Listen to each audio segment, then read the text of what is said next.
There have been so many different purple phones this year. I thought it'd be fun to go through the flagship purple phones that I currently own, go through the specs, go through the use cases that I've had for them, and just overall just have a good look at these awesome purple phones. Hey, Zach Pack, welcome back to Zach Talks Tech, where it's about the community, engagement, and conversation we're having here about the tech that you love. And is it narcissistic to be wearing my own face on my own chest?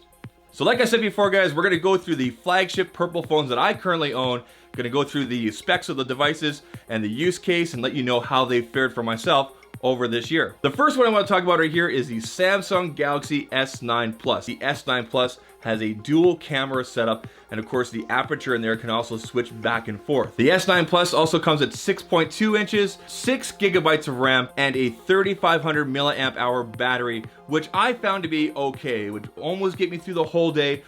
Basically unplugging at 7 o'clock and then not having to charge up again until about 5 or 6. 3500 didn't quite make it, but I am a high-end user. I think for the average person, this would work out really, really well. And I really enjoyed this phone this year. The only reason I really switched from it is because I had other flagship phones come in.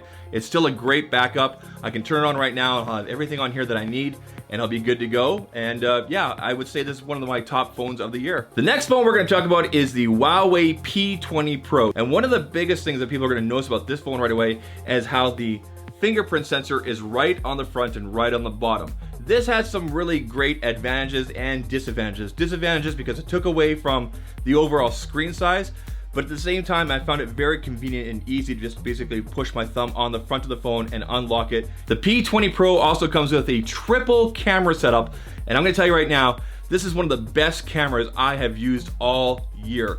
Pictures came out crisp, video looked great. On the back here, you have a 40 megapixel main shooter. It's basically a wide angle lens. You have a 20 megapixel, also wide angle, black and white lens as well that would use for optical image stabilization, and a 8 megapixel telephoto lens. Basically put all those together and you got one heck of a camera lineup there. It's all done by Leica Optics as well, so you know you got a good name behind it, some good quality there, and I was always happy with the pictures and the video that came out with this phone. On top of the 6.1 inch screen, it also has a 4000 milliamp battery, and I gotta tell you, I've said this before, there's something magical about a 4000 milliamp battery. It gets you through the whole day with the Android devices. And you know, I'm a very heavy user. I got multiple Twitters coming here, emails, Facebook, Instagram, all that stuff. I had notifications constantly going off. 4000 milliamps was making it through the day for me. Combine that with the ultra fast charging on here, this phone right here was a definite winner. And just look how it shimmers, just the way it looks, everything. This is a great device if you can get your hands on it. The next device we're going to talk about is the Huawei Mate 20 Pro. Now, Mate is actually a completely different brand, although they are under the Huawei name. A lot like the P20 Pro, this also comes with a triple shooter. You're going to have a 40, 20, and 8 megapixel shooters on the back here. On the front here for your selfie camera, you have a 24 megapixel selfie camera. It's a wide angle. It's absolutely insane. Takes great selfies. I haven't had a lot of time with this, although I did recently make this into my daily device. My SIM card is in here now. I do have some reservations and some concerns about the software because it seems a little clunky, although it is definitely cleaned up over the P20 Pro that I tried out earlier this year. You also have a 6.39 inch screen on here and an in-display or under glass fingerprint sensor, which is just wild. It allows the device to basically free up on the back here. There's nothing else to see here. Looks very clean, looks really good.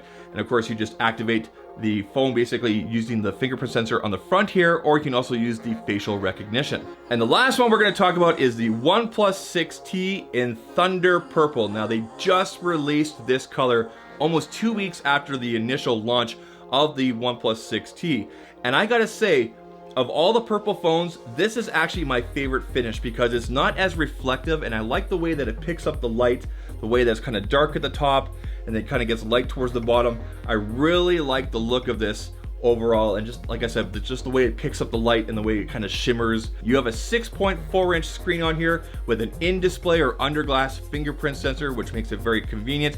Again, it kind of cleans up the back there, makes it look really nice. On the back here, you have a 16 megapixel and a 20 megapixel main shooter. The selfie camera is coming at 16 megapixels, and under the hood powering all this is 8 gigabytes of RAM to keep it nice and snappy and fast. and a 3,700 milliamp battery that almost gets you through the whole day. But I gotta tell you, because it's an LCD screen, I'm getting through the whole day. So it's not an AMOLED, where AMOLEDs do use a lot more power. It is an LCD screen. I'm getting through the whole day with this. And my initial impressions so far have been, it's been really great, a lot of fun. The camera is not as good as, say, the Mate 20 or the P20 Pro, but for the price point that this comes in, the OnePlus 6T is an absolute steal. And if you're looking for your best bang for your buck, this is it right here. So what do you guys think of the 4 flagship phones that I have here? Let me know down in the comment section which one was your favorite. Have you used any of these? Do you have any reservations or any concerns about them? Any other questions, please let me know and we'll continue the conversation down there. If you guys have enjoyed the content here, please leave a thumbs up. Think about hitting that subscribe button as well. Leave me a hashtag ZachPack down in the comment section there. You're a part of my ZachPack and I'm glad you're here. And I'll catch you guys in the next one. Take care. Cheers.